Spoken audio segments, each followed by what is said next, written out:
አስጨረሰኝ በማሚ። ምንድነው የሚያስቸኩልሽ? የወላጆች ቀን አይደል እንደምታከብሪ? ለወላጆች ንግግር እንዳረግ ተጋብዣለሁ። በዛውም የህይወት ልምድን አካፍላለሁ። ጆሮዬ ነው? ኧረ አይደለም። ቴንክ ዩ ስላረጋገጥሽልኝ።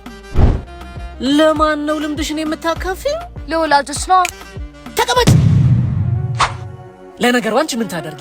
20 ዓመት ያልሞላቸው ልጆች ልምዳቸውን ለማካፈል በየፖድካስቱ በሚቀርቡበት ሀገር ውስጥ ያንቺ ብዙም አይገርምም። ለመሆኑ ምን አይነት ንግግር ነው ልታደርጊ ያሰብሽው? ያው ስለ ህይወት ውጣ ውረድ፣ ስለ ህይወት ጣዕም። ዝም። ኧረ ባርኮት ተረጋጋ። ልጉረስበት ይሆን? ውሃም ያረጋጋል። አሁን ተረጋጋሁ። ይኸውልሽ የኔ ቆንጆ፣ አንቺ ስለ ምግብ ጣዕም እንጂ ስለ ህይወት ጣዕም ለመናገር ገና ነሽ። ስለዚህ ንግግርሽ ስለምታውቂው ነገር ብቻ ይሁን። ለምሳሌ ከልጅነታችን ጀምሮ እየበላ ነው ስላደግነው ፕሪማ ፓስታ። እንደውም እንዲህ ነው፣ በሁሉም ዕድሜ የተመራጭ ሆኖ ለሁለት አስርተ ዓመታት ጓዳችን ውስጥ ሳይጠፋ እኔና ወንድሜን እንደ ቤተሰብ ተንከባክቦ አሳድጎናል። ፕሪማ ፓስታ ይለያል።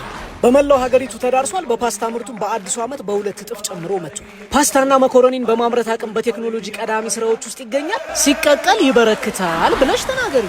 በእርግጥ ፕሪማን ከአንቺ በላይ ያውቁታል፣ ግን አንቺን በደንብ ስለምታውቂው ስለሱ ብትናገሪ ይሻላል። ኢትስ ኦኬ። ሰው ስለሚያውቀው ነገር ብቻ ሲያወራ ደስ ይላል። እንደውም ልክ ነህ። መጽሐፌን በዚህ ሳምንት ስለማስመርቅ ያኔ ልምድን አካፍላለሁ። የምን መጽሐፍ?